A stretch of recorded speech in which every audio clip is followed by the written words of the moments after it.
Hello everyone, C-Dubs here, and today we're going to be doing what if Naruto was adopted by the third Hokage, part 4. Last time we went over the Genin teams, which was Naruto, Sasuke, and Ino.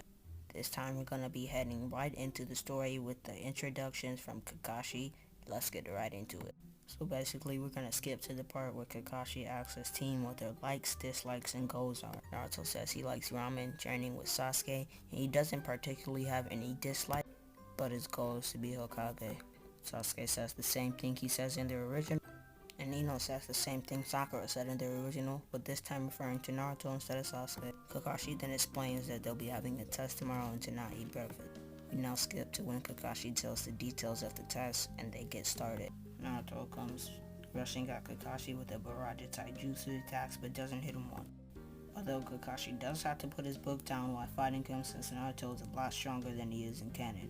Next, Naruto uses his Shadow Clone Jutsu and tries to best Kakashi with that, but this time he is able to barely touch the bells like Sasuke did in the original. Kakashi then sends Naruto back with a strong kick to the chest. Naruto then figures out that he can't do this on his own since he is battling against a Jonin level ninja. He then goes off to try to find Sasuke. Once he does, he tells Sasuke that they have to work together to beat him, and Sasuke agrees. They then go and find Ino to formulate a plan and backup plan.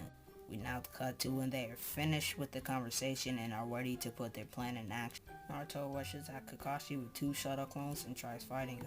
Kakashi easily defeats the Shadow Clone and kicks Naruto away, but then sees Ino preparing the Mind Transfer Jutsu.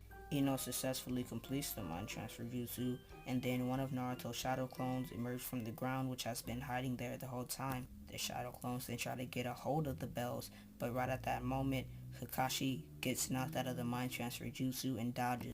He then destroys the Shadow Clone, and Naruto yells at Sasuke Plan B. Sasuke then throws a Fireball Jutsu at Kakashi, but he easily dodges this. But little did he know, a Sasuke Shadow Clone popped up behind him in mid-air to grab the bell. They had thought they won and started celebrating until Sasuke opened his hands and found 2 leaves rather than the 2 bells. This is because Kakashi used a substitution jutsu at the last second.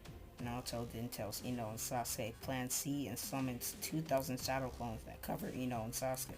Naruto then jumps up in the air surrounding Kakashi, and before Kakashi knew it, Naruto threw the shuriken in his hands from all 2,000 Shadow Clones at the same time. On top of this, Naruto used the multi-Shadow Clone Shuriken Jutsu on each Shuriken and each one of his Shadow Clone's hands. This forces Kakashi to use his Sharingan, but even with that, he can't dodge all of the Shuriken, and a few reaches his waist, which cuts the bells from their string.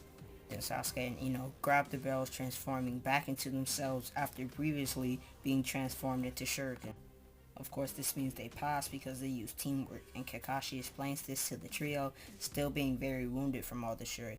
Out of the team though, he is most impressed with Naruto for being able to think of such a clever way to incorporate Shuriken Shadow Clones and regular Shadow Clones. He overall thinks Naruto is the most talented in the group and thinks he can very well become Hokage someday. Now we're gonna skip to the Land of Waves arc. Basically, Naruto and his whole team, including Kakashi, are tired of their D-rank missions and want something better. So like in canon, they go to the third Hokage asking for a better mission, but this time a lot kinder. The third Hokage then gives them the same mission as in canon to take Tazuna the bridge builder to his location. Tazuna then walks in and makes fun of Naruto and the others the same way as in canon, but this time Naruto isn't bothered because he knows his worth and is a lot calmer after the Uchiha incident. Team 7 then goes out on their mission. While they're walking like in canon, the Demon Brothers come out of nowhere and seemingly kill Kakashi. Sasuke then proceeds to body them like in the original, but this is the first time Kakashi sees Sasuke close to the skill level of Naruto. Kakashi does suspect something's up, however, and asks Tazuna about it. Just like in canon, Tazuna says how he doesn't have enough money to pay for anything higher than a C-rank mission, and Kakashi accepts his pity. Next up, we're gonna go over what happened with Zabuza and Haku and all that stuff. See you next time. Hope you like and subscribe to the video. Give me some what if ideas in the comments. Bye bye.